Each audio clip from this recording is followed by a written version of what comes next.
Just so you know, I'm here as a guest. I don't know if you can hear me or not. This is Joan. We hear you. My video's not on because I'm eating my lunch.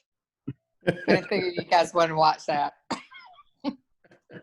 We're glad you can do that in the comfort of your home. That's one advantage of Zoom. Reason you want to mute, you can.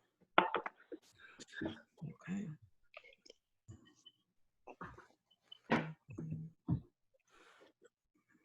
And Pat is trying to sign on. I just resent her the link. Thank you, dear. Appreciate it. Okay. Well, it's 1 o'clock and the committee is here. Do we have any other guests on? Oh, and actually,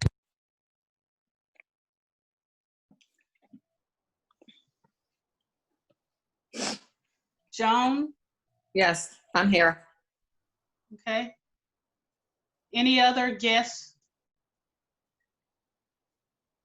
Alan Morrison is on.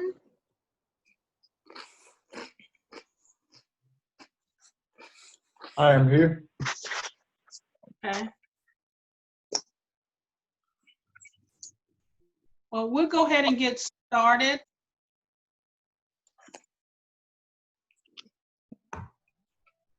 I would like to thank everyone for participating in our first budget meeting for 2021 budget. And just to get through this meeting, when you make a reference to something, could you please give us the page number that you're looking at so that it will expedite so that we can all be looking at the same thing at the same time?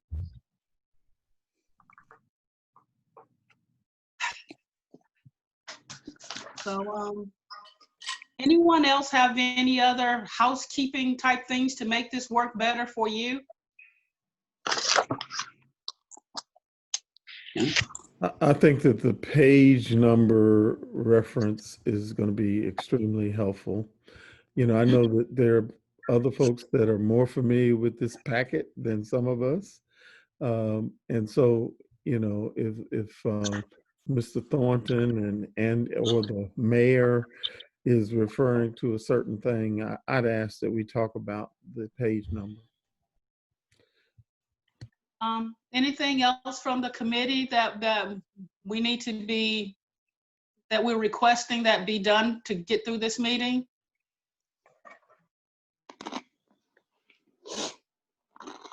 Okay, well, we will get started then. Is Pat on yet? I just sent her the password, so I know she's working on it. Okay. I just saw Pat. Looks like she is.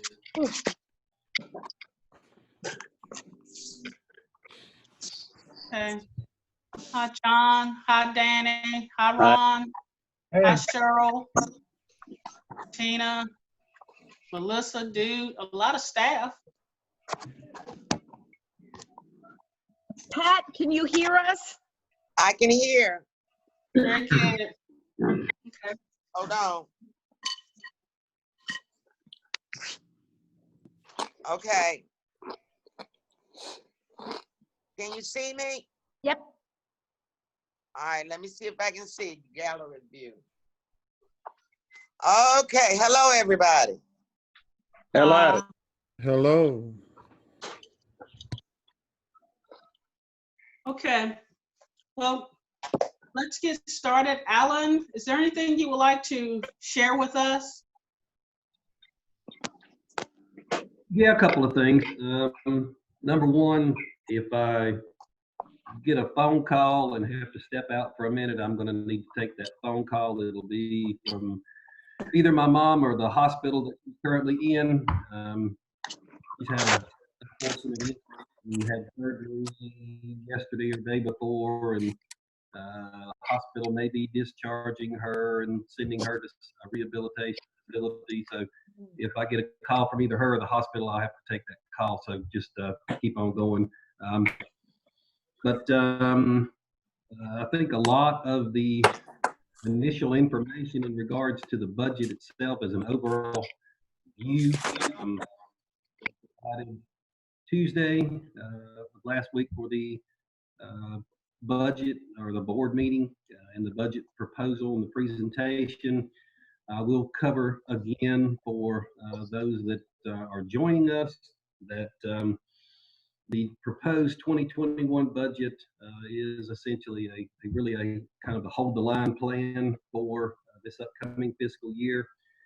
We still really don't know how significant the impact of the COVID-19 situation is going to have on our proposed budget. We do fully anticipate that there will be some impact to the budget itself. I fully anticipate that we will see some significant impact to our level of sales tax revenue coming in, as well as probably the property tax collections as far as when they come in. However, as I've talked before, the city has done a very good job in the last 3 years of preparing itself financially for a situation such as this. And that is the reason why we embarked upon really trying to raise our level of reserves. And we have done that. And thank you for your assistance in doing that. The city, I think, is positioned well to go through a crisis, and that is what this is.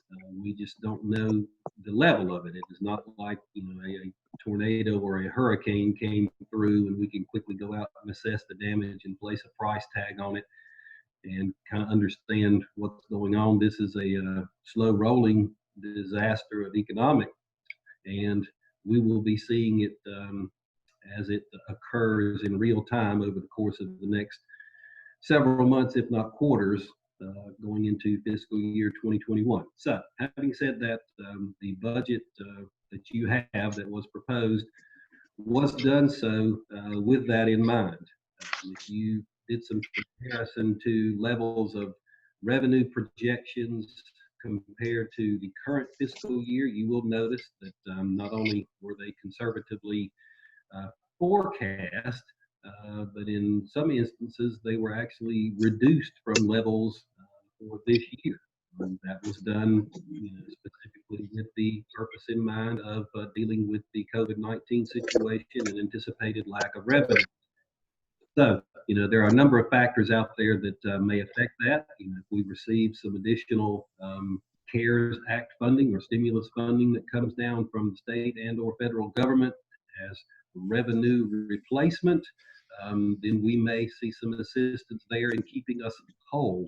But I'm not banking on that with the current situation going on in Washington and Raleigh.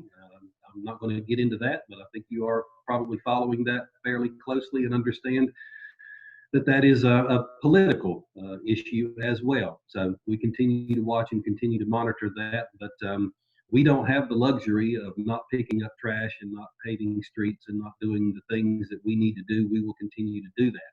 But the budget itself is prepared and presented in such a fashion to continue keeping our public services provided to our citizens, and does so in a relatively conservative fashion. There are no proposed rate increases in both property tax nor utility rates or really anything else. There were a couple of adjustments that you would see in your schedule of fees, one of which was for the wastewater treatment plant and its treatment of industrial waste based upon what we have to do. Is nominal. But I do not want to completely say that there is no increase in any schedule of fee or rate for the city, but there is one in there for that. So if you have a question about that, we can certainly get into that and provide additional detail, but it's only going to affect some of our industries that provide us with high strength waste. So there's not a lot of that occurs. But other than that, the fees projected were done so conservatively. We meet all the requirements of everything that we're going to be faced with in this upcoming year. Debt service requirements are covered without any additional proposed rate increases. Everything that needs to be paid as far as debt service and the schedule and any new debt service payments coming in are included in the budget without raising rates. And I think it's a good budget. We just have to hope that it's not any worse than projected. But again, we have established some reserves to deal with that. Also, we will be monitoring it very, very carefully and closely here at the city as we go into next fiscal year, and we will be doing a number of things, including delaying some of the capital items as far as they're being acquired. We won't be running out July 1st and spending a bunch of money to acquire any of the capital items that you see in your capital improvement plan included in the budget. So there are a number of things that we can do here to kind of hold the line, in addition to the hold the line proposed budget that will provide us hopefully with some flexibility once things start to return to normal, whatever that may be. But all things considered, I think the budget itself meets the requirements and the strategic visioning of the board and the number of things that the board have requested be included as far as objectives and strategic initiatives that we discussed at our February retreat. So I am ready and prepared to answer any questions that the board may have. And of course, at the end of the day, if there are changes or revisions that wish to be made, I'll certainly be making notes, and we'll do what we need to do. Okay, are there any questions so far? I'm sure that I've looked through this budget packet and I may have missed it, but my question would be, have we already received any federal or state assistance as a result of the pandemic? And if so, where is that indicated in the budget packet? We have not. Okay. We have not seen anything. Tomorrow, we will be submitting to the county a request. It probably doesn't show up very well, but the county received $1.2 million from the state of North Carolina that got filtered down from the whatever amount that the entire state received from the federal government. The state government basically appropriated half of that amount of funding that they received from the federal government in that round of CARES funding. And we will be submitting that to the county tomorrow. And of course, the county will have to make the determination, because they are, under the legislation itself, directed to be the responsible party to oversee these funds, because they are to be utilized for very specific purposes. The money that we are requesting, it can't be revenue replacement. So it has to be directly tied to things that the city did in response to the COVID-19 outbreak. So, things like PPEs, hand sanitizer, masks. We're installing some glass downstairs in our utilities, the collection department, to provide separation there between the public and staff. That's a reimbursable type of expense. But things like the lack of revenue received from the governor's order to not charge late fees for utilities or cutoffs or things along those lines are not at this time a reimbursable expense under that portion of funds that were sent down from the state. That may change. We will see. There's still about half of the money yet to be appropriated from the state of North Carolina, down hopefully to local governments. You know, if you read that 74-page bill that I did, the state and local governments were kind of down at the bottom compared to some of the big amounts of money that were provided to a lot of other entities across the state affected by this. So is it going to be a significant amount of money? No, it is just not. It's not going to be a ton of money coming in from this round of funding that the county received, because you should understand that that $1.2 million by and large is probably going to go to health department, school, and social services. And you know, what we will receive as far as municipalities in Granville County is probably not going to be a significant amount, but every little bit helps. And so we are submitting that information tomorrow. I have one question regarding, in a previous meeting, we talked about the funding of the armory and some possible updating of it to make it more marketable or usable. I was searching to figure out where is that noted in this current budget. Let's see it. It is not. Today or maybe tomorrow, my days are getting mixed up. It's either today or tomorrow. The tank that seems to be kind of a sticking point out there, the underground storage tank is being pumped and filled with inert material. That is set to take place today or tomorrow if the company can get in there and not sink up to their axles in the mud. But that is being done. We're going to take care of that out of this fiscal year budget. But as far as putting money in there to upfit it, right now we don't have a designated purpose for the armory. The conversation, as I remember it, was to take care of that environmental concern of the underground storage tank, and that is being done. So that will improve its marketability if it's used to do something outside of a city use. Okay, so it's coming out of this year's budget. What item did it come out of? We have some funds that remain available to us through the budget itself. We're making some adjustments as we get to the end of the fiscal year where line items have remaining funds. But typically that money would come out of building and grounds type scenario, or administration or some other. Was not specifically placed in there, but it's going to be around $4,000 to $5,000 to do that.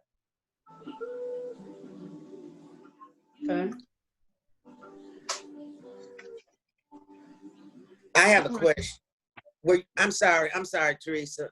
Were you? No, go ahead, Pat. In looking through the budget, and there's a lot to look at and a lot, and I may have missed it, as Commissioner Bridges stated, but I did not see where we were gonna put any money in for the swimming pool, nor did I see any money for Plummer Cheatham Cemetery that we have been supporting in the past years. Fine.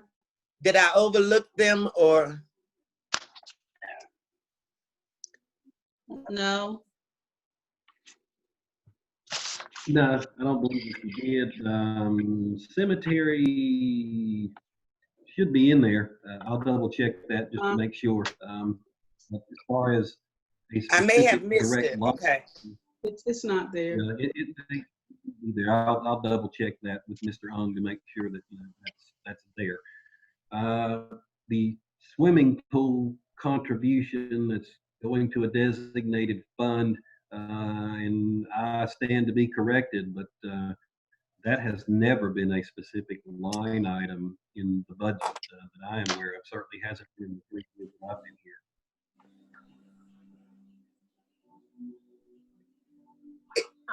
I thought we were putting in $10,000 a year into an infrastructure thing, and I'm going to loop that back, not because we need to spend a lot of time on it now, but back to Teresa's conversation about the armory that I had recalled at the last property committee meeting, and of course Danny would be able to comment on that, that I thought the discussion with respect to the armory was one, that we would look back into whether or not we wanted to renew an interest in pursuing, you were gonna find out whether there was value in pursuing brownfields application.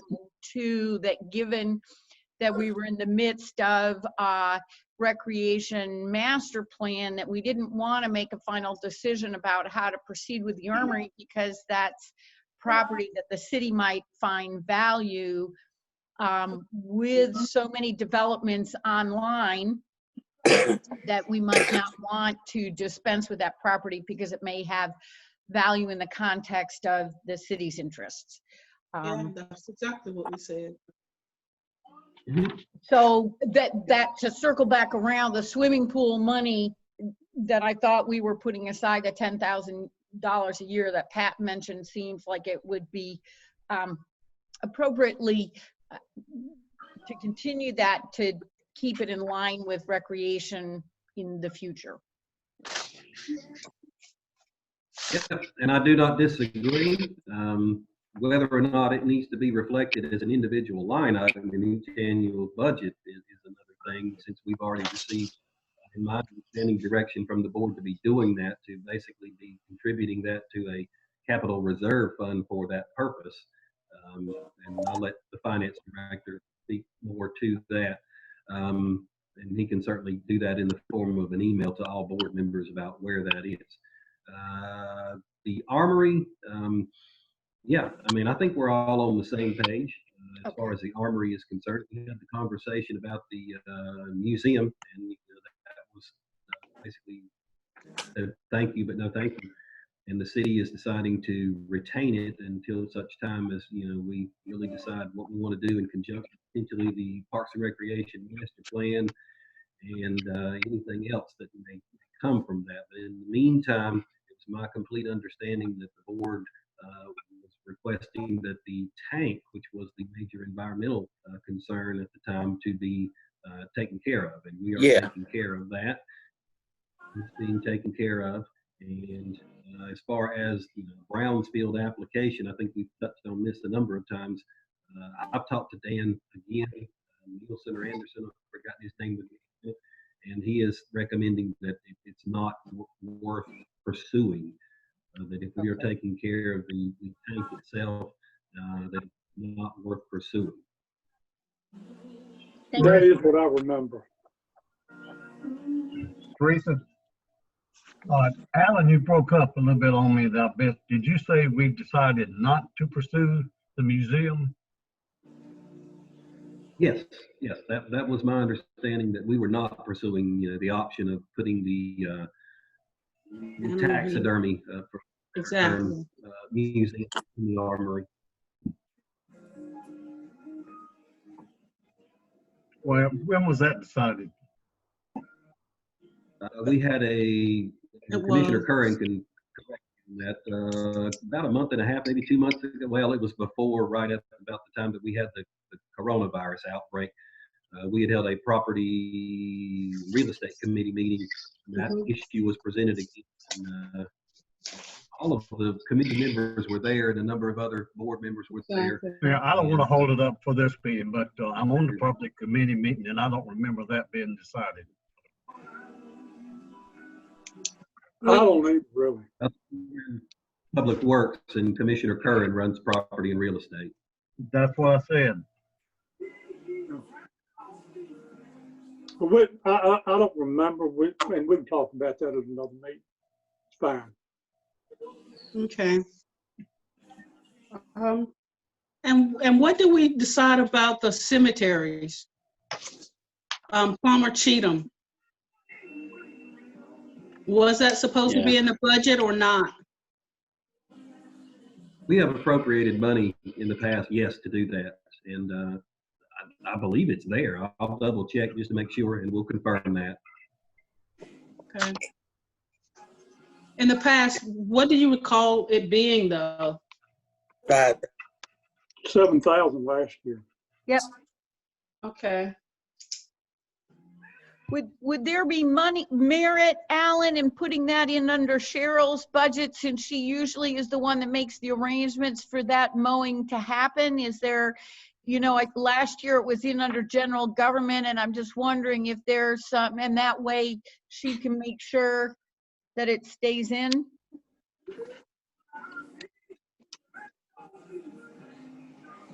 We'll take a look at that and make sure that it is included. Okay.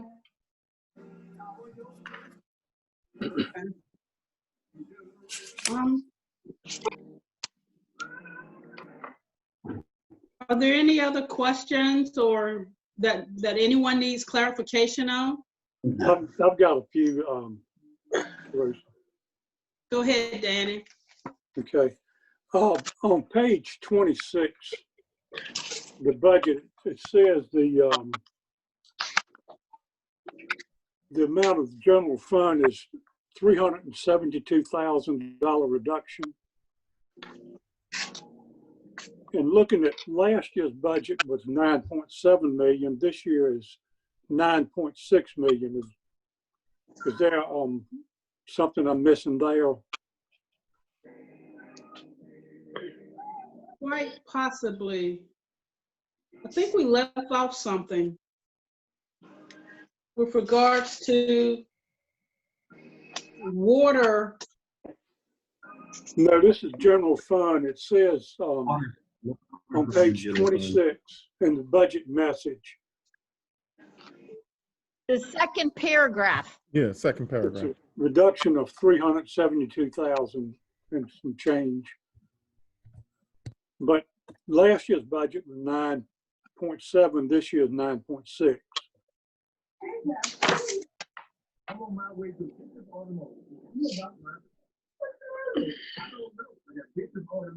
they have a diagnostic. They have a complete time. They service great. They do. I'll double check those, but that was the calculation that I had at the time that I put the budget message together. But I will double check Okay. that. And if there's a scrutiny or disparity there, I'll certainly clarify it. Okay, and the water and sewer funds, it's the same thing. It says a 1.1 million reduction, but it last year was 6 million. This year is 5.268.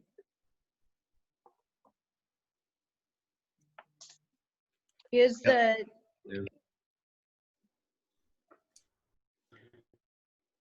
So, What was the in regards to the water and sewer? okay, the message says it's a 1.176 reduction. Last year's budget was 6 million. This year is 5.268. so Danny, I'm looking in the budget message, is that on page 27? 27. No, it's right under the other. I thought it was 26. Yeah, Yeah, I see it, On on 20. page 26, same count, okay. I'll double check those numbers and provide that back to the board clarification on that. And if there's any disparity, I'll certainly provide clarity on what that is. Okay. Question on the money from the county for Triangle North. How much is left? How much do they still owe? How many more year payments, I guess? What I'm I asking. believe there's one, if not two more years. And if Mr. Ung's listening, he can chime in on that one. I have the schedule, but it's in a box sitting right here beside me. He probably has that right off the top of his head. We've got one, if not two more years of receipt of that from the county. Hawk, can you clarify that one real quick? Yes, Mr. Kern, I'll look that up right now for you. It's the same payment that comes in every year. Right. Also, the interest, it's just towards the end of it. I believe manager is right, this year and one more payment after this year. But I'll confirm that right now for you. Okay, you got one for this fiscal year and then And one then next one fiscal more. year. Yes, sir. It Yes, sir. should do it. Yeah. Okay. Can I ask a question that we don't need an answer to now, but it's related to exactly that payment that the county makes to us for allocation? Can we, after the budget is all taken care of, Ms. Allen, can we have maybe a report to the board about where we are with respect to the city's water allocation, how much we're using and how much we have outstanding in promises to other entities besides the county? Because of course, the county is the only group that's paying us for water allocation. So we sure want to make sure that we can deliver if we're called to. So is that something that we can have later when all of this, we get this straight? Sure, we'll be glad to do that. That'd be great. Thank you. Also, along that line, I'd be interested to know the last couple of months, the decrease in our water usage. And I don't have to know that now, but I would be interested with industries not running like they have been running, Revlon in particular, what would be the, how much our water usage is down? I got you. I had a couple of questions concerning the this finance report we get. I don't know if y'all can see that. It's not part of the budget, but and I can ask them at the end of the meeting. You mean the monthly report that we get? The monthly report, right? Mm-hmm. Okay. Go ahead, Danny. Okay, you want to do it now? Sure. Down at the bottom, the water fund has gone up significantly from like 7 million to 11. Is that for loans we have received and haven't spent, or where did that increase come from? That increase, in my opinion, and Hawk can certainly chime in on this, is a two-part thing. One, what we receive from the county or Triangle North, and two, in large part from the increase that the board put in place back in 2016. It was done in anticipation of a lot of debt service coming in, and some of those projects have gotten delayed a little bit further out, as well as the water treatment plant expansion project, which is finally moving forward again, but it has gotten delayed. So, our reserves have continued to build while we were awaiting those debt service requirements and payments to kick in.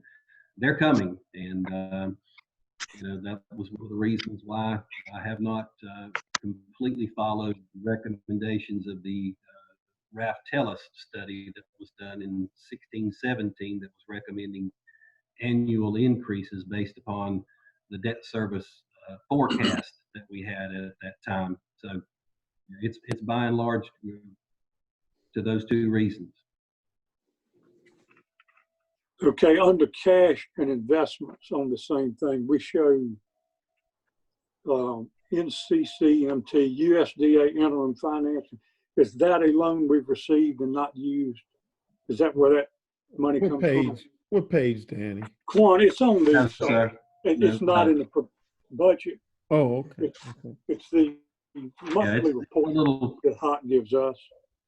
And like I said, I should have asked it another time, maybe.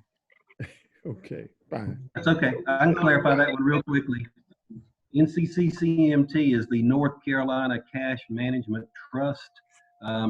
Essentially, it works like a bank.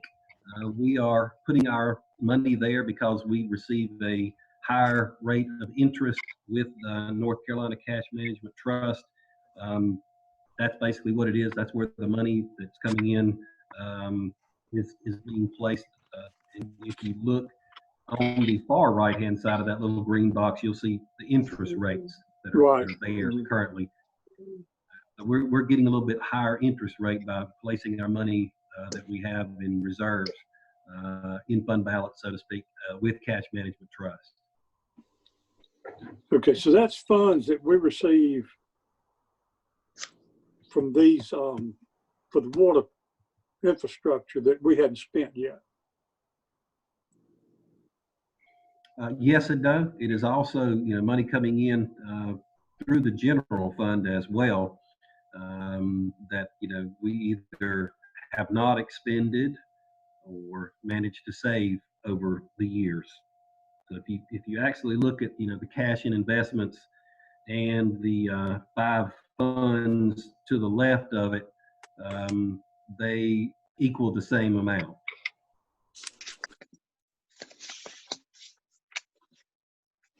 The right hand is just where those monies are actually placed.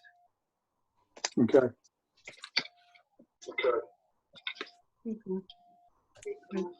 Now, since we're talking about the water fund, when you take a look at the 2019 budget, it talks about the water fund revenue.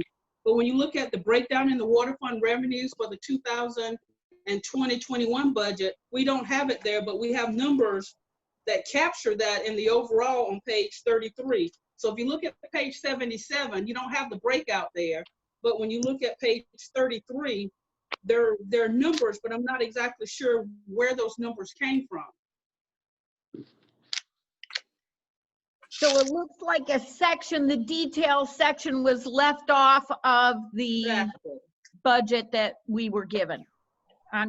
Yeah, Either- page 77, it's not on there. Page 77. Correct.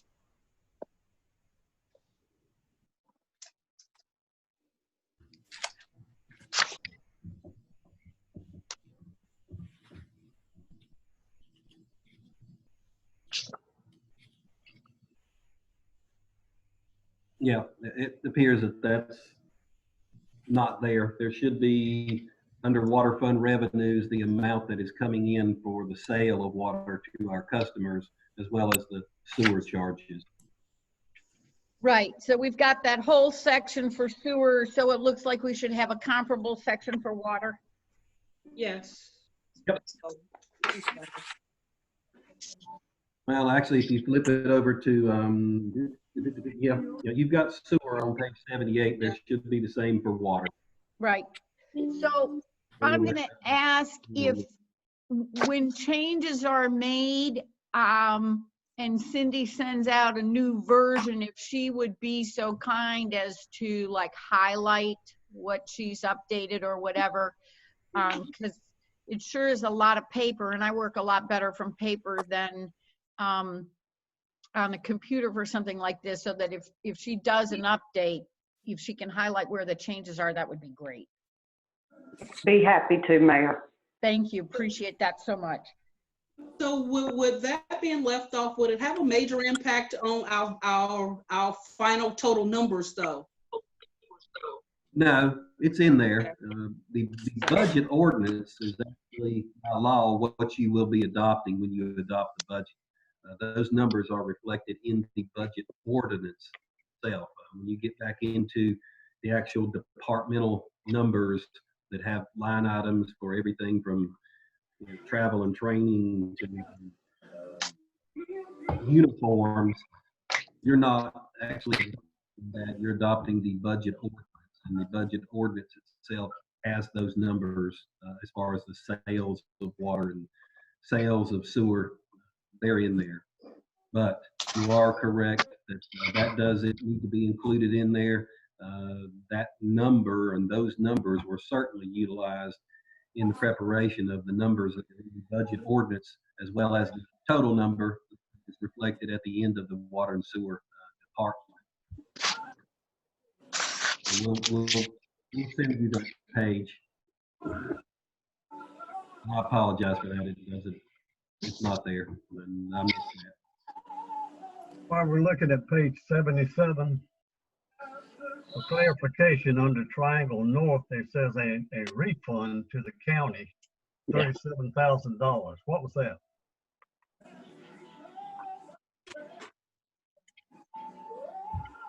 Hawk is probably more versed on this one, but my understanding of it is that the agreement that was signed by the county and the city provides, and I forgot the exact terminology, that essentially if they are not using the allocation, if there's not an industry that locates out there that starts their utilization of the allocation, we in turn pay them back a proportional share. That's that proportional share. And we've been doing that for the last several years. It's in the agreement, settlement, whatever you want to call it.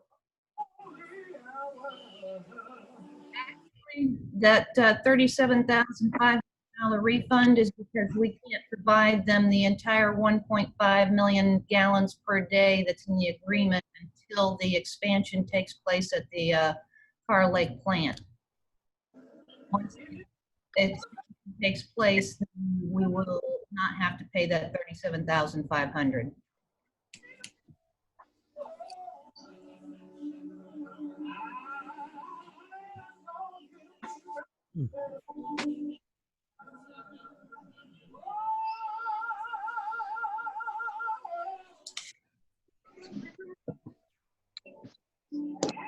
Somebody's got the radio on.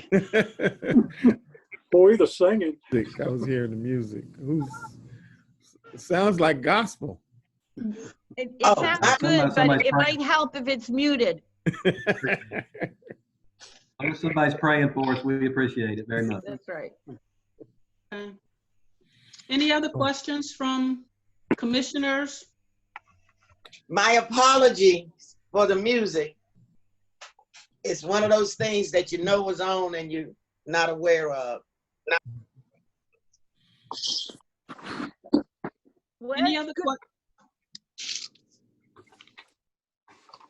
Any other questions from commissioners? Okay. Any discussion regarding personnel or pay increases? Well, I have a question, and I know that there's a lot of uncertainty about the pandemic, but I do recall reading something as I was reviewing this budget that there may have to be some adjustments in staffing as a result of the pandemic. And I know that the police department was named as one of the departments along with Public Works. And I was just wondering if I could get some clarification about possible staffing adjustments because of the pandemic. Well, the notation in the budget message regarding staffing and staffing levels, and it's by having there is nothing in there at this point in time that really relates to COVID-19 and staffing, other than the fact that here in the near future, as we grow, if all of the growth that was kind of out there preparing to come to Oxford with all of the new subdivisions and commercial activity that was on the drawing board does take place, we're going to be looking at the need for increased staffing levels. We had these conversations with departments, and there were a number of departments that submitted staffing increases either in the next fiscal year or the upcoming fiscal years, with the budget itself being impacted so significantly by COVID-19, as well as probably some of these developments. I don't see any breaking of ground out there taking place like in Hatcher Creek, like we were told was going to take place this spring. We're almost out of spring, so some of those projects are slowing down as well. But there are certainly areas of staffing, including engineering and public safety and public works, that are going to be looked at very carefully, as far as needing some additional staff people to handle that load. Loads are increasing, especially in engineering, where a lot of the projects right now are kind of with a lot of the review process taking place, as well as a lot of the things that Amy's doing with the infrastructure improvement initiative. We're going to have to be looking very carefully at maybe adding some personnel there. And if we add the number of houses and citizens in the near future, we're going to need to be looking at public safety requirements, so that we're not pulling in another 3,000 to 4,000 people and not fire department personnel or police personnel. And certainly within public works, the load is going to increase for collecting leaves and maintaining streets and sidewalks and doing all those kinds of things. They may well need a few additional personnel. So it is something that I put in the budget message to make sure that it is on everyone's radar screen, because it is on ours here at the City of Oxford, as we anxiously await some growth taking place. So that was the reason for its inclusion.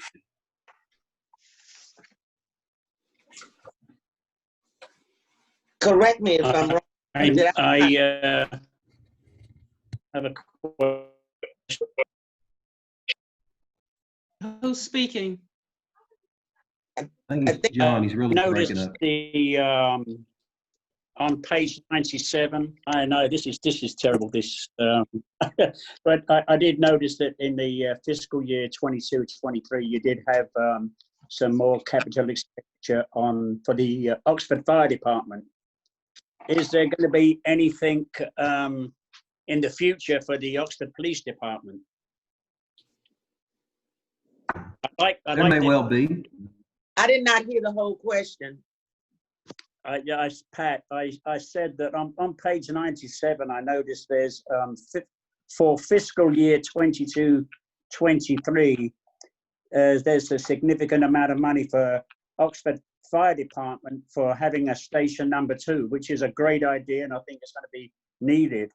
I'm just hoping that at some time we might see the similar sort of improvement for the Oxford Police Department.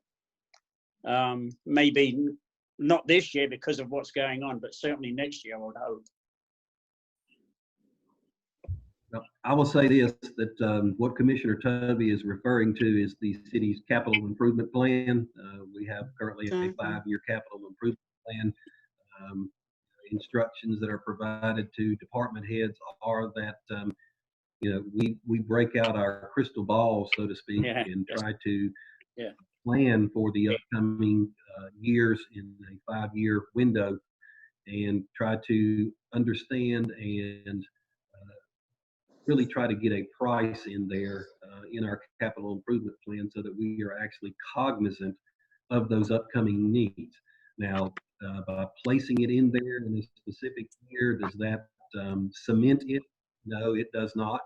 The capital improvement plan is a guide, and based upon things that change and new information as it comes in, and pace of growth and development and other factors such as that, will cause us to look at the actual timing of major capital initiatives like that.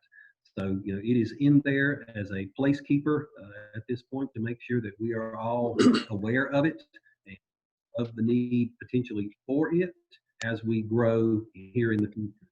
But yes, I'm fully cognizant and aware that the police department is going to need some improvement, ability to expand, those types of things as we go into the future and as we grow.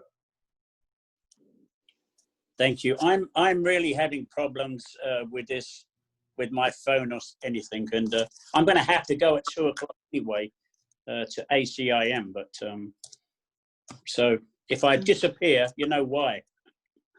Okay. Yeah, and I have another question, and I remember that Commissioner Tovey expressed some concerns about the increase for our employees only being 2.5%. And I was reading through the packet and I noticed that the cost of insurance is also supposed to increase 2.5%. And my question is it just like a wash for the employees if they're going to get a cost of living increase of 2.5%? And the cost of insurance is going to increase 2.5%, or am I just missing it? Same question. Unless We pay the insurance. all of our full-time employees' health insurance is paid for by the city. So you know, the 2.5% increase in health insurance for our employees who are full-time employees is paid for by the city. So it's not a wash. They would see the cost of living increase in addition to the fact that the cost of their health insurance going up by 2.5% is covered by the city. So it's not a wash. They would actually see the cost of living increase in their bi-monthly paychecks. Great. Thank you. So that's built in. The cost of living increase that you propose for the employees is already built into the budget right now. Yes, ma'am. Right. Okay, thank you. Two small questions. Alan, under executive, the salary actually went down a little bit. It was 204,000 and that's 200. Didn't really understand that. I'm giving you a discount. $17,000. To what? It went down by $17,000. $17,725. No, I'm on, No, I don't think it went down like that. Hang on just a second. no, when Page the are you on, exec- Danny? Could we get a page executive, number? It was 204 and it's Right. on page 47, it's even 200,000. It was actually for this year 204, 250, and That's right. salaries and wages are at 200 projected for this year. And those numbers that are in the budget for this year are actual salaries of the people that are covered under that. That is myself, the city clerk, and the administrative assistant's salary, and the 2.5% cost of living increase is factored in there as well as the longevity pay and a little bit of additional in there for those that may take advantage of the vacation buyback. So it's an accurate number. Okay. Danny, what was your question again? On page 47, the executive salaries and wages shows 200,000. Last year was 204, 250. Okay, I got you. I see it. Okay. Then my other little question in the building maintenance, that would be Kenny Manning's department, right? Yes, sir. What page, Danny? Well, I'm actually don't have a page. Building maintenance, we had 3 and now we're with 2. Do we plan to go back to 3 in that department? Yes, I believe that the funding that is in there for the personnel includes that position. Yes, sir. Okay.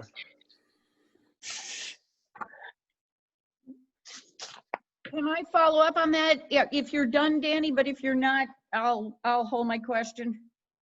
No, go ahead. Go ahead. Okay, let me see if I can find the page. It is related to Public Works. Actually, I have a number of questions, but this one dovetails exactly with Danny's because it looks like a position has been cut in Public Works because for most folks, the salary line goes up because of the raise. Hang on, let me, but in Public Works, it does not. Hang on.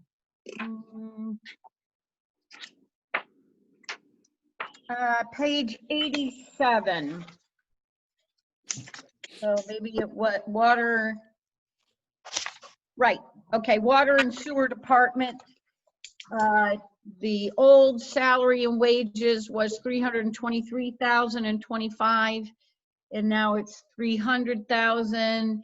And FICA has gone down, retirement's gone down, insurance, dental, and so on. So I just wondered if you had a position that was cut that you're not going to refill. No, I don't believe that we eliminated any positions in that department. All of those numbers that are reflected are based upon actual employees' salaries and each department being full as far as the level of employees and positions, and based upon actual numbers and projections out into the next fiscal year. You do a very quick calculation, but I will say I'm confident in those numbers being accurate. But I will double check just to make sure. And you don't have to answer that right now, but when the hospital insurance goes down, and normally that's factored on the number of employees in the department. Yeah, it is. It is. It very well mean that the number that is in there currently or in the previous budget was not completely accurate, and we refined it. Okay. So yeah, if you can just get back on that. Well, you see a similar decline when you look at on page 51 under miscellaneous non-departmental, and I was pretty surprised when I saw hospital insurance for retired employees went down from the previous year. I would have thought that it would have possibly gone up or something. So that sort of surprised me just a little bit. Okay, I can answer that one pretty quickly. We have a limited number of retirees that are on our insurance, and as they become Medicare eligible, they come off of our insurance. Yeah, so we actually have retirees coming off, and we're not adding any more. The board made that decision before I got here that unless we won't get into that, but there are less employees being covered. Yeah, that answers that. 65-year-olds go to Medicaid. Medicare. Okay, I'm good. Is it possible for me, I didn't want to ask any questions when you were calling for commissioners, and I still don't want to if other commissioners have questions, but I do have a couple when commissioners are done. Well, I have one with regards to the 2.5 pay increase. I was concerned just a little bit, not to say that no one's that is not deserving or needed or whatever the case may be, but given the plight where we are right now, is it something that this committee needs to take a look at with regards to how we will give this money versus just straight out saying we will be giving a 2.5% increase? Is there a way of us providing it but not obligating ourselves totally to it? You know, to make sure that our employees, one, stay with the city and provide the level of services that they're providing. Because honestly, I think they do an absolutely fabulous job, but given some of the uncertainty, I think it would be more prudent if we were to take a look at it and possibly stagger it in some way or modify it in some way, and the end result, we can reevaluate it in, you know, a later date to give the additional increase, and it all end up being the same, but delayed a little bit.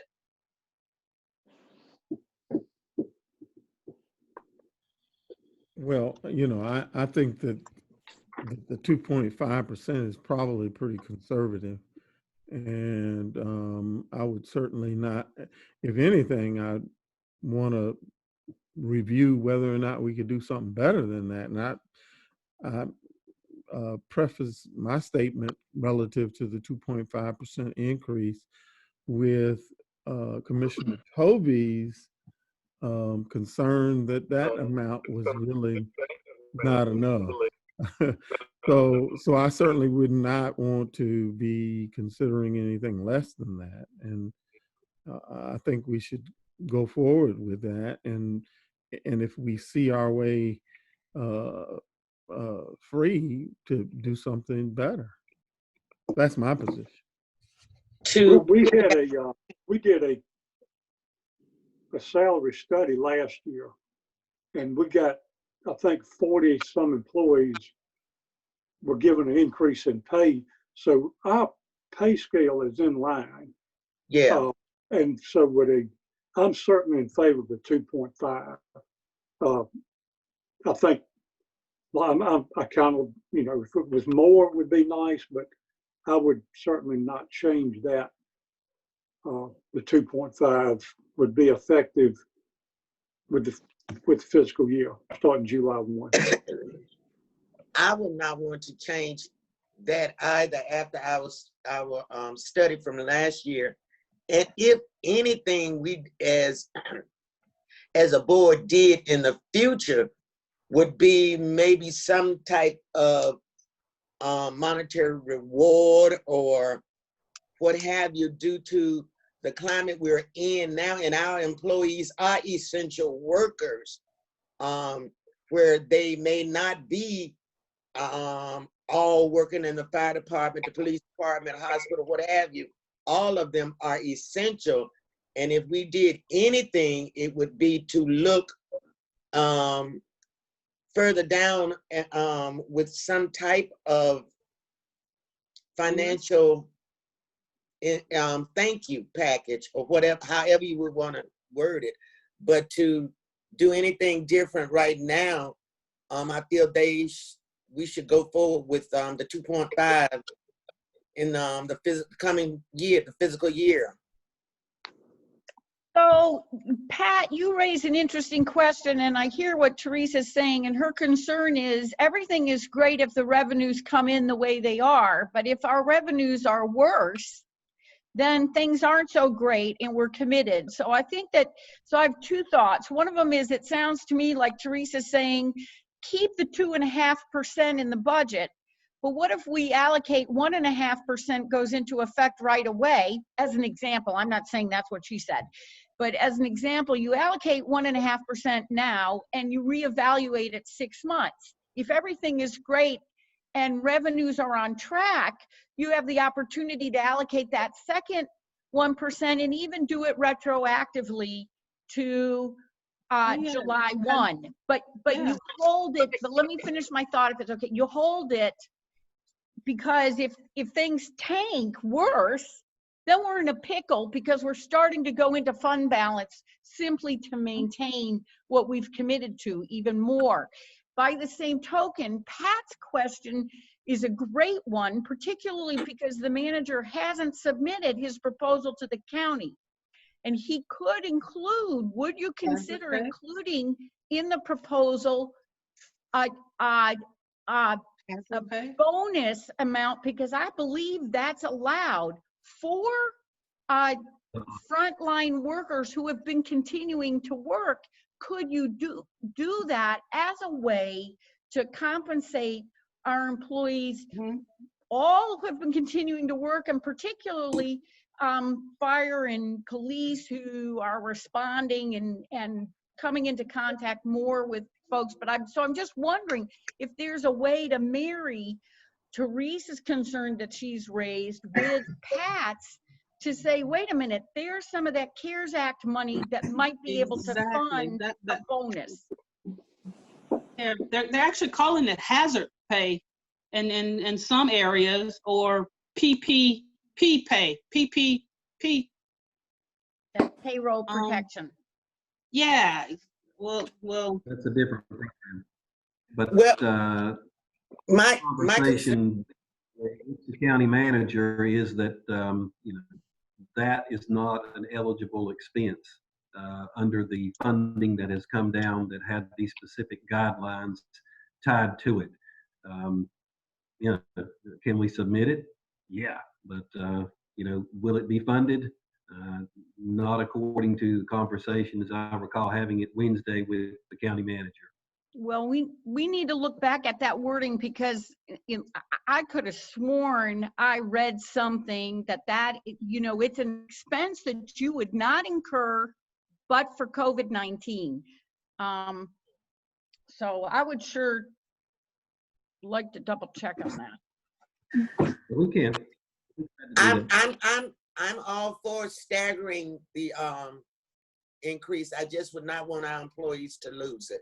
So right, and that would not be what I was suggesting, but I just wanted us to be cautious and see where all of this ends up in 6 months. I would be concerned about establishing when it's going to be reviewed and triggered again if we do a partial payment like that.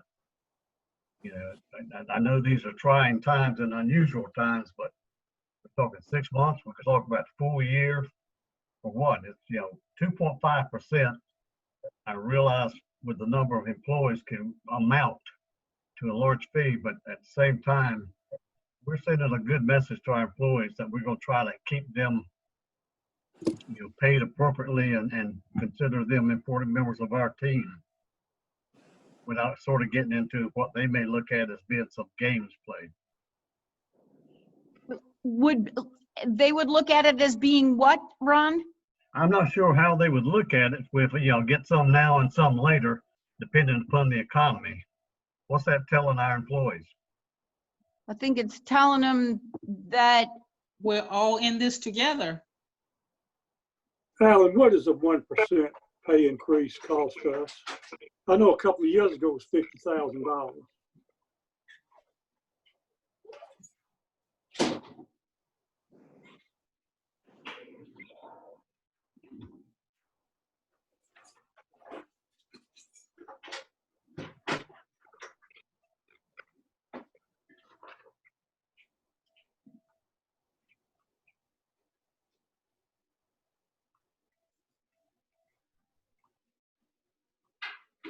Alan? 1%, $42,300. How much? 42,000. So I don't think that's so that's only a little over 110, 120,000. Well, not that much. For 2.5, I don't think our revenues would be off where that would be significant. I don't see. I think we should go ahead with the pay increase. Calculation that I did on 2.5 at the level of staffing that we have currently, a 2.5% increase would cost the city $105,833. Right. And as I recall reading in the packet, there is a recommendation from the Southeastern United States Regional Consumer Price Index. And that is the minimum that they indicate of an increase. I mean, that's a recommendation based on, studies done relative to the cost of living. And I think we ought not mess with that. And again, if we're going to go anywhere, I would like to see some type of increase. And of course, I think we could explain to our employees that, we did what was minimally recommended, and we can't do any more than that. But I think going below that would be a mistake. I mean, all I can tell you is anybody that's experiencing this pandemic, it affects you emotionally. And I think that we be sending the wrong message to our city employees when we put on their shoulders this issue. I think 2.5 is very reasonable. and we ought to go with that. All right. Well, I was merely asking because at some point, if things don't get any better, we're going to have to make some other tough choices. We're already waiving fees. We're not cutting off. We're not doing this. I mean, and we want to keep all of our employees happy, but we also want to make sure that our city is functioning and people have their basic necessities, and they're going to be in this boat also. So that was the only reason why I was asking the question, just to make sure that we had enough to provide the minimum for everybody that we're looking at. I mean, that's the citizens as well as the employees and all of that. I mean, it was just something that I thought would be important that we at minimum discuss. And I'm in favor of giving employees their raise. I'm one of those former state employees that 1%, what good did that really do us? And when the insurance took it all. And so when the state came down and gave our lower wage employees and brought them up to $15 an hour, that was major, absolutely major. So I'm not saying that to not provide where it's justified. I'm not saying that at all. But I just want us to have an open discussion about it. I think that's what we're doing. We're discussing it. We're good. We're good. And I appreciate I appreciate everybody's thoughts, and would just simply add that some of the people that are paying the taxes for the increase have lost their incomes altogether. That you know, we have a number of people who have been out of work for 2 months.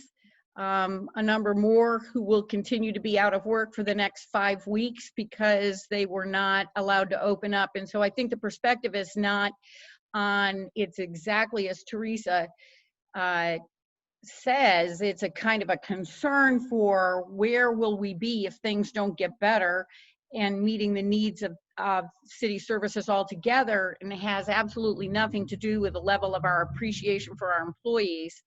I remember Walter Cantley used to often point out that, you know, folks in the community who are not doing as well are the ones that are paying the bills for everything that we're trying to do. And so I think that's just a very valid thought.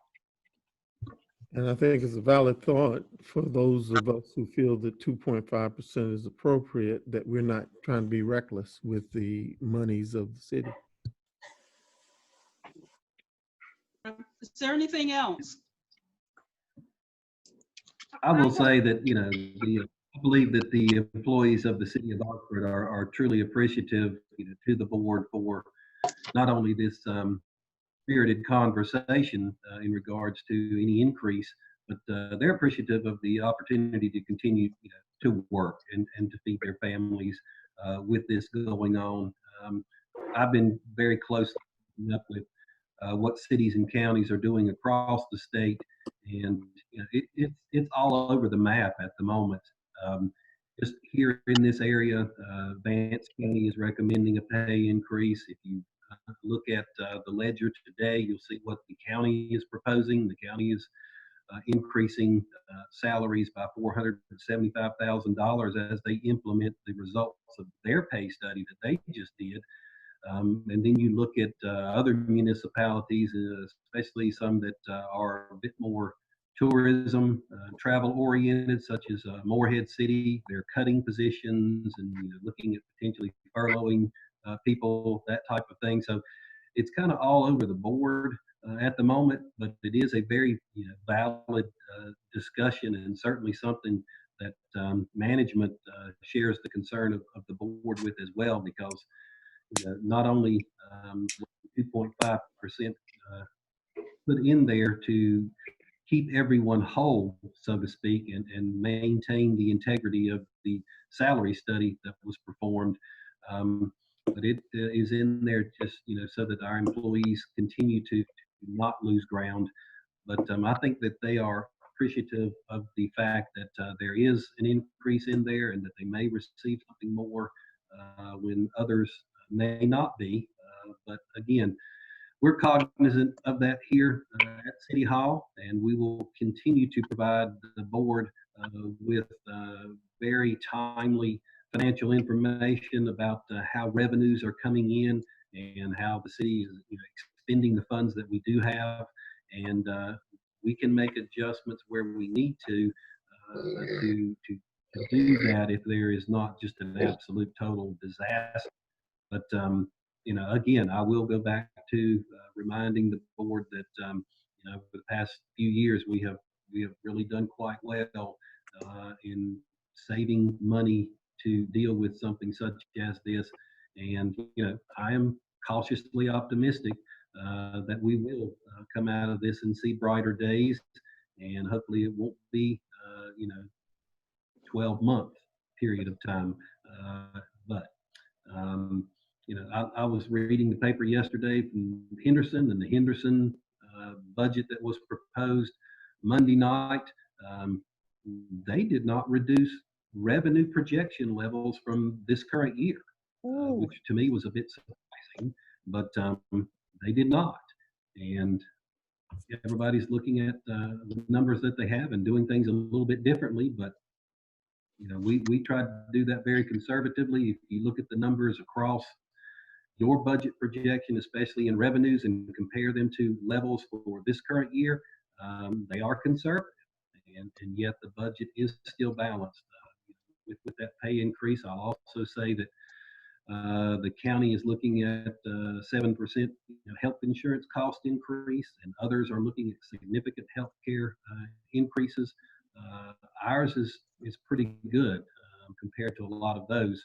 So that's we spend over $1 million in health care coverage for our employees, so that is a significant expense.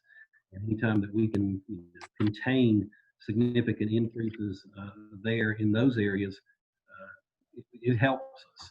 So it's kind of across the board at the moment. So a lot of people are looking at this a little differently and from a different perspective, and even on the local level. Oxford is not tourism driven. We don't get a lot of money coming in. We don't get anything from occupancy tax that goes to a TDA. We don't have conventions. We don't have a significant sports arena here, where places like Raleigh and Charlotte are losing revenue because of those types of events. We don't have concerts and things like that. So our level of revenue is really based upon the sale of utilities, ad valorem property taxes, personal property taxes, and sales taxes. And it is those sales taxes that are going to be the most impacted. But I'm already seeing information today, as a matter of fact, where April was the worst month, and we're opening back up the economy here, and hopefully our businesses will start to see people coming back in, and things will turn around. But is it going to be a slow crawl back out? I expect it to be, yes. Just to add to our conversation, I think someone stated earlier how the virus is causing a lot of emotional and psychological stress on people, and our employees know that this 2.5 is an annual increase, and to come July and it be different, to me, would be an added emotional or psychological stressor, because just like anybody else, when you anticipate an increase, and it would be at the last minute if we notified our employees that we were doing something different, even though due to the COVID virus, it would be an added stressor to them. And if we could anyway continue on the path we're on without adding any stress to our employees, that would be greatly appreciated by them. Personal thought. And I won't say much more about this. I will say this: we have a great deal of confidence in our city manager, and yes, I think we've expressed that a number of times. And I think our city manager has indicated that this is a hold the line budget. You know, I mean, that's what it's been described as, a Yes. hold the line budget. And I would think that the city manager, when he made the decision to make this part of the budget, was that's why he said 2.5, is because it's a hold the line budget. And I think that we ought to go forward with that. Any other questions or comments? Not on this, but I still have some, if other board members have had a chance to ask all of their questions. Go ahead, Mayor Jackie. Mayor Okay, so Sargent. this is Mayor Jackie Works. So some of these are kind of just general. Jackie, we're not hearing you. Oh, okay, I'm sorry. Can you hear me now? Yes. Okay, Yeah. I apologize. So first, this is just a housekeeping one.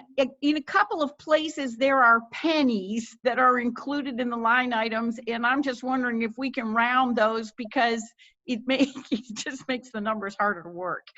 So that's a most of the time there are no pennies, but a few times it seems like, why do we have pennies here? I also wonder, Cindy, when you format the final version, can you bring the margins in further? Because if we put it in a binder, when you poke the holes in it, it starts to cover up the numbers or the budget line. So those are just two very general. I did wonder, Alan, can you explain how you're doing the workers' comp in the different departments, because it seems like it's kind of uneven. Like, for example, we've got one person in the garage, in the maintenance garage, and the workers' comp line is $800 for him, but it's only $325 for the entire finance department. And so I was just kind of wondering what your logic was there. But my logic is based upon the information that we received from my workers' comp cover provider, which is the League of Municipalities. We got specific and direct information for each department as to how much workers' comp was going to cost for this upcoming fiscal year. They essentially do an assessment, a risk assessment of the potential for someone being injured and someone at the garage working with tools, heavy equipment. That explains it completely. I just thought it was kind of divided out among employees by number, and so that was confusing to me. I get it. Same question with respect to vision. It looks like most of the time it's $100 per person, but then it's $175 for all of public works, and it's $335 for finance. So I was just kind of wondering how we got off the $100 norm, which is where it seems to be in most departments. I'd have to take a look at that, but it is based upon the actual number and extrapolated out over a 12-month period of time times the number of individuals in that department. That's okay. There should be. That's fine. Madam Mayor, don't forget to give us a page. Oh, well, these were in all of the departments. It was in every department where you see the workers' comp line. And that's why I was but yes, on other areas where it's a specific page, I will absolutely give you the page. This is another general question. No, well, actually, the page in the budget, but it's not, this is for the future. It's not related to the budget. The page is 57, and it is where, hang on, let me find it. I think it's 57. No, shoot. It's related, maybe, no, I think it's just a note. It's related to the amount of money that we give to 911, which is about 130,000. And my question related to this is, it seems like it's higher. I know it's the same. I think it's 130,200. and that was the same as the year before. But Ron and Danny and Pat, who were here when we had the discussion of switching, getting rid of our dispatchers and moving over to 911 and paying the money. This is for later. I'm not contesting the amount of money, but I'm wondering if we can look back in our budget for what we were paying for our dispatchers, because it doesn't feel like this is a big savings anymore. And the consequence of moving all of our dispatching to 911 is we no longer have 24-hour service in the police station. I'm sorry, somebody saying something? I was saying we no longer have service in the police department 24 hours. Right, and there is, and you know, the board made the decision based on Frank's entreaties that this would save us money, and you know, the county covers the city, and we already pay taxes for this service, and that it would be worthwhile. But over the years, I've heard a lot of commentary and sadness that we don't have somebody in the police station after 5 or on weekends. And so I was just wondering if separately, when the budget season is done, if we can maybe have a look at what were we spending before? Because 130,000 is a lot of money for two districts. I see Quan nodding. So that's just my We were spending about, it was over 200,000. Oh, it was over 200,000 what we were spending before, Danny? And part of the concern, when the dispatcher was not there, we had to take a patrol officer off the street to do that job. So it was taking away an officer plus the money. Right. Was part of the concern. Okay, and I did remember that, and I just didn't remember the amount of money, and so I appreciate so we're still saving some money, and so you've answered my question. Thank you, Danny. Another question, hang on, let me look here. On page 72, let me get to it.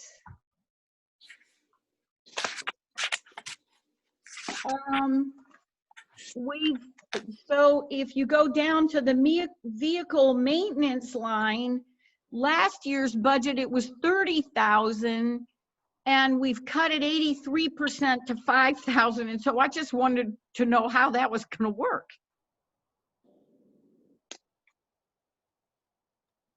What page was that again? It's page 72. It's under Powell bill expenses.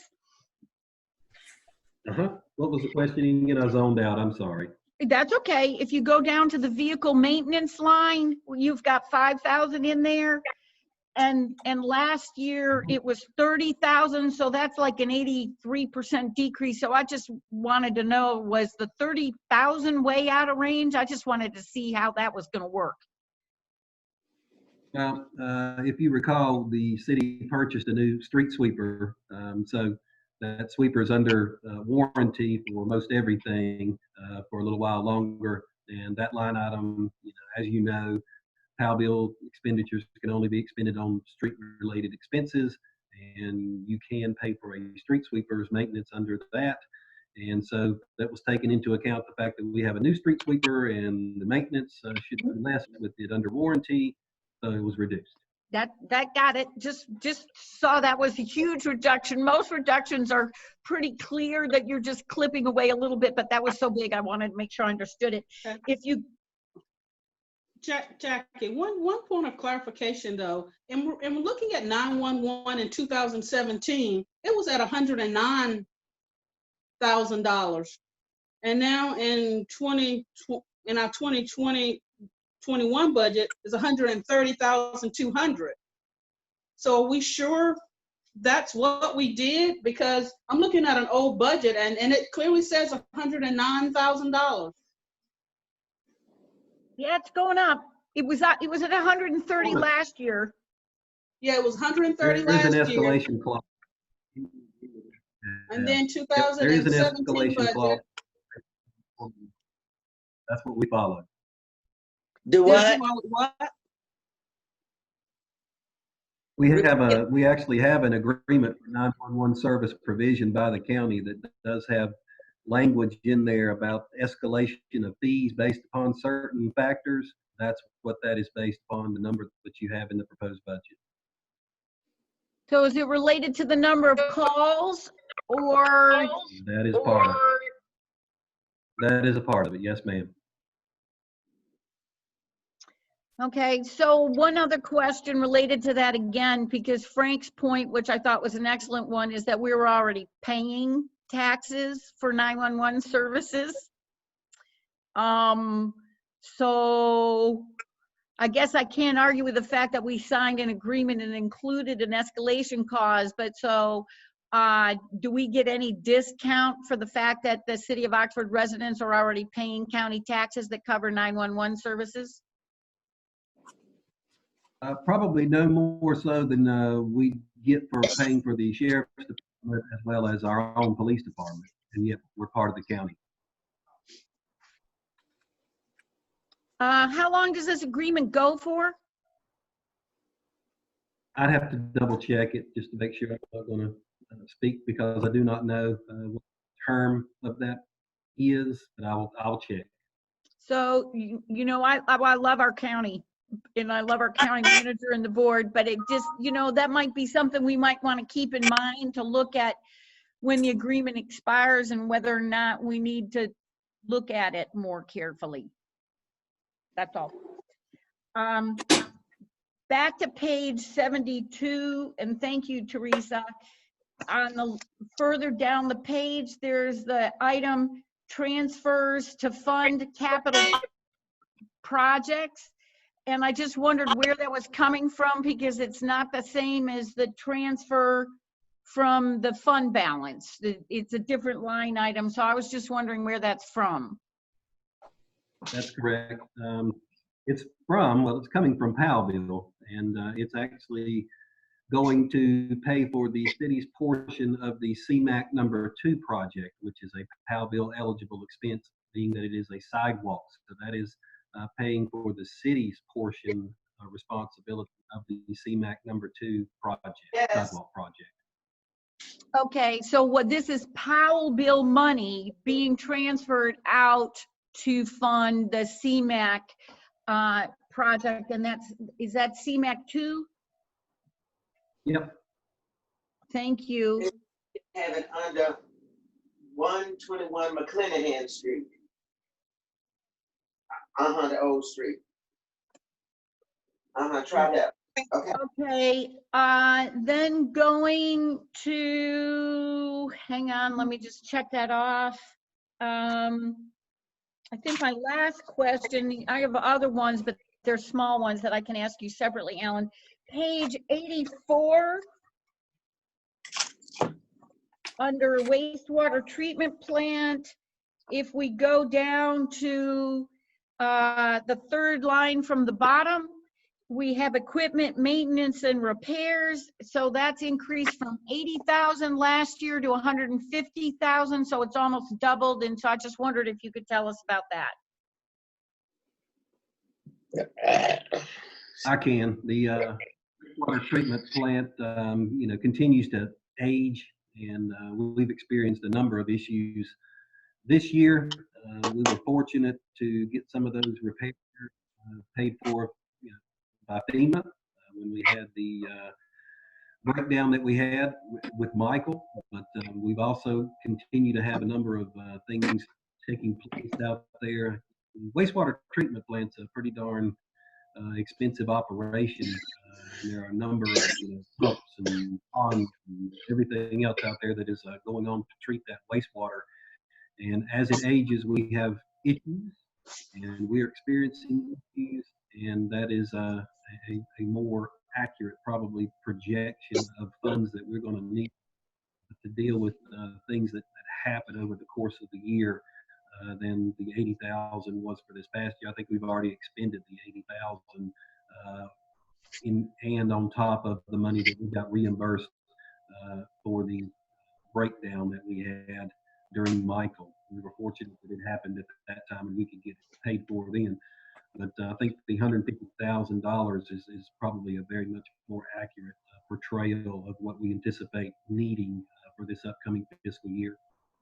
Okay, that's great. And then lastly, I just want to say, and I really should have started with this, I can't begin to express the level of pride that I have in the attention that you put into the budget, you and Hawk and the rest of the staff. I know you had started work way ahead of the shutdown and were moving right along on a budget, and then you had to go back to step one and refigure your revenue projections. And you know, I always have a lot of questions, but questions don't have anything to do with how much, with what high regard I hold you and the staff to the level of energy that's been put into this, and the level of confidence I have in how you approach our finances to keep the city safe and sound. And so I just want to be very clear that for me, that's the bottom line. And the questions are just questions because everybody has the right to ask questions, and it helps us understand your process better. But I thank you for the amount of energy that you and Hawk and the staff have put into bringing a budget to us that has really, what is it, $245,000 coming from fund balance to keep it balanced is really great. Phenomenal. Yeah, actually, the level of fund balance this year used to balance the budget is less than this current year. So, you know, we again took a conservative approach and still managed to fund everything that was deemed necessary, as well as providing that cost of living increase without increasing the level of fund balance necessary to balance the budget. And as you're aware, at least in the 3+ years that I've been here now, we've not dipped into that fund balance appropriation to finish off the fiscal year. So we're not doing that this year. So hope is that for the upcoming year that won't be necessary either, but it is a balancing number. Thank you. And thank you. One last thing that I forgot, and I am worried about recreation because they've taken quite a hit. Yes.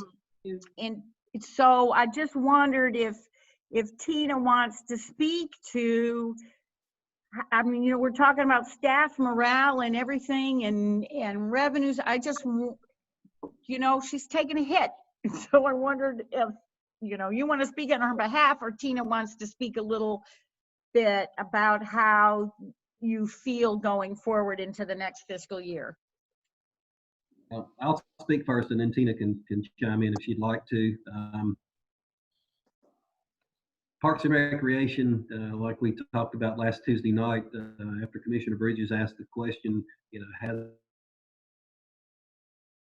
a level of impact from COVID-19 due to the cancellation of a number of activities, almost all of the activities, you know, the closure of our parks, cancellation of games and activities, and all those kinds of things. So, you know, it's been tough. Tina, I'll let you chime in. I'm getting a call from my mom.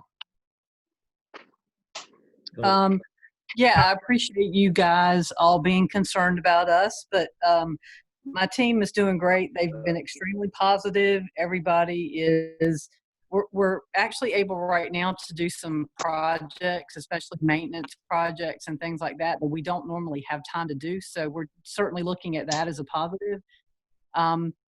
And I think, I mean, these things are going to come back. People are using the parks. People are walking. All the things that we want folks to do in recreation, that's happening. You know, it's just not an organized sport right now. So there's still a lot of good things out there happening. And I feel like these things are going to start back. And when it gets safe to do so, our rentals are going to increase and you know, our programs maybe even a little bit better, because Jimmy and Jason have been doing a lot of research, putting together some policy manuals, some coaching, handbooks, some different things like that. And they've also been helping with some of the maintenance projects. So they've been extremely positive. And I can tell you I've never seen the number of fishing licenses that we've been selling. We literally sell fishing licenses every day for Lake Devon. So, which is great because some people are seeing that lake and finding out about it that maybe didn't know about it before. So, That's great. yeah, I do appreciate you guys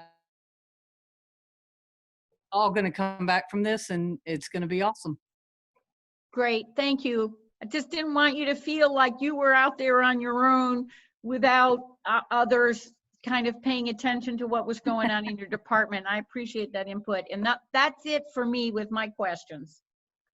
Thank you. Okay. I have a follow-up question for Tina, if you don't mind. Go Because, ahead, Quan. you know, one of the concerns that I have, and of course it relates to the pandemic, I suspect that there's going to be significant increases in disinfectants and other things that are going to be needed to ensure the protection of people that are going to begin to do more things in the recreational athletic.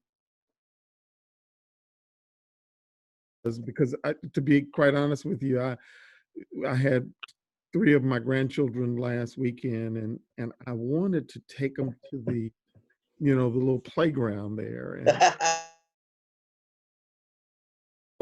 can I wipe off all of those, you know, all the swings and stuff like that before I put my grandkids in there? And I thought that's got to be a major increase in cost in terms of making sure that surfaces are clean when people are using our facilities. Yeah, I think we're seeing that across the board with everybody. Now the playgrounds and things, they aren't going to open until phase 3. And one of the things we've all talked about in my professional cohorts has been that, you know, you can't really sanitize a playground. You can clean it, but you can't go behind every single child. And so a lot of that's going to be education. It's going to be signage, just like we've been doing so far to try to make sure people are taking some of that responsibility on themselves. Yes. There's things that we can do in our programming, some of our larger program. Now our competition probably won't happen till late, you know, phase 3. Some practices we may be able to start pretty soon for some of the travel teams and things like that, but they're going to have to adhere to social distancing, and then we'll go in and disinfect everything, you know, after these groups practice. So we're putting a lot of things into play for our reopening strategy to try to keep everybody safe and try to keep our costs minimal. But we do have a system that we can put things down with disinfectant, bigger things like pool chairs and bleachers and things like that. So, but we're, I think by the time we get full on to where we have a lot of people that we'd have to do like major disinfecting and cleaning, I think that's not going to happen until things are safer anyway. So there may, you know, I think there's going to be a balance there for that. So, but again, I really do appreciate you guys worrying about us. Thanks. Okay.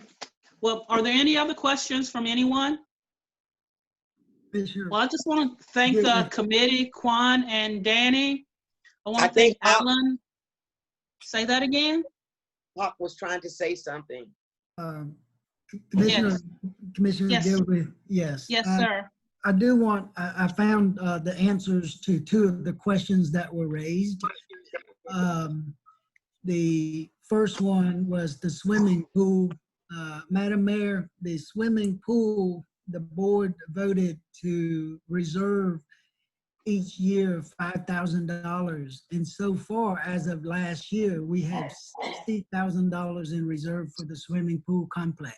We have how much? 60,000. 60, okay. Yes. And Commissioner Kern, you asked about the payments for the Triangle North for this year, plus another payment for 21 and 22 is coming. So. Okay. Hey, Cheryl, this is Floyd, the body shop. What was that?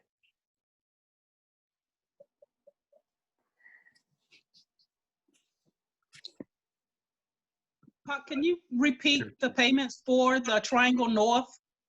Yes, We'll get one more in 2020, that's right.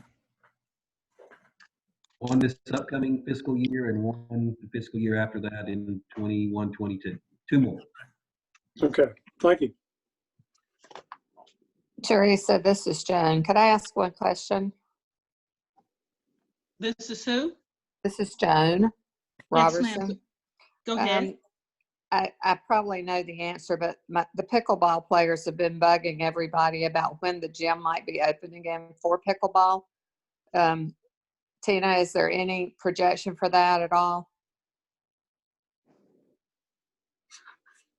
We're actually meeting Tuesday as a team again to discuss that, but right now the gyms are not part of this phase.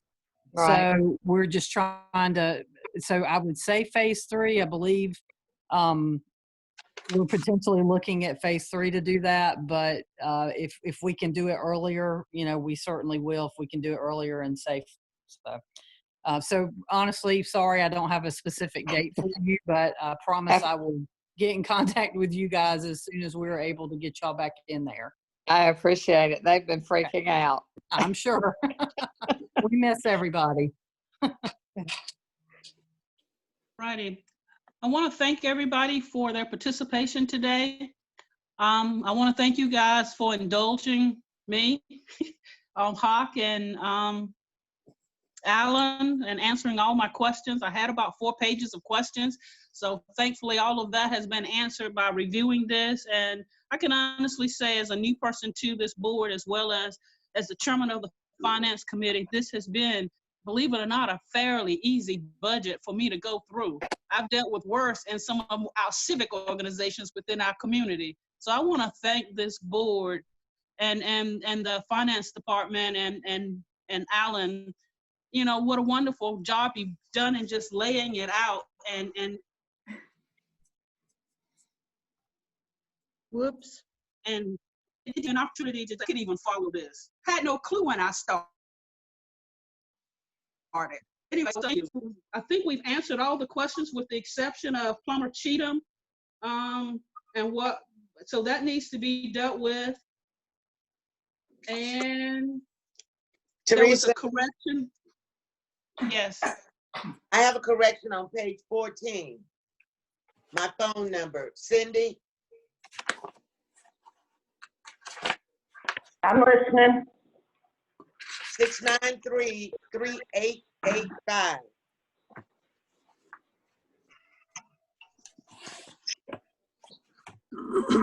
Got it, ma'am. My apologies. Thank you. What page was that? You're welcome. Page 14. Okay. And hopefully my name will get corrected up under the picture, but you know, I wasn't gonna talk about that. But anyway. It already has, and I appreciate you not mentioning it. But anyway, so I think we've covered everything that we should have, with the exception of correcting the water revenue portion that was left out of, I think, page 70 something or 80 something. Commissioner Gilreath, for the record, yes, for the record, I did have that in, and when I was doing this booklet, sometimes when I would save, it would just shut down on me, and apparently it shut down because I do know that portion was in there, but I will get it corrected. Okay. So we ready to take a vote on the 2021 budget? We don't do that till after the public hearing. Oh, yeah. Okay.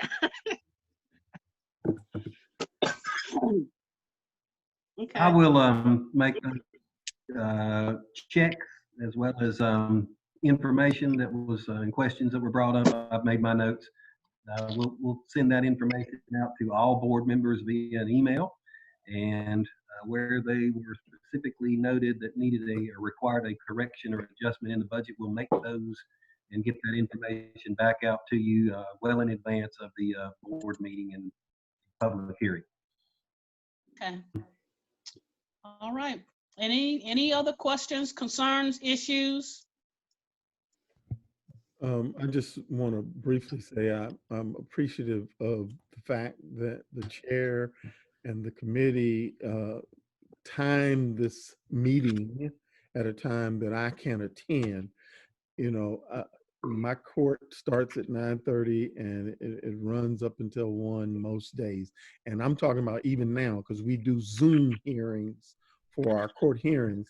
And I want to be a part of these meetings. And if you schedule them around my lunch hour, I can do it. And I appreciate it. Welcome. I kept that into consideration. I heard you loud and clear, Quan. All righty. Well, without anything else, we'll get a motion to adjourn then. Motion. Any seconds? Okay, meeting adjourned. Thank you, everyone. Thank you. Thank you. Thank you.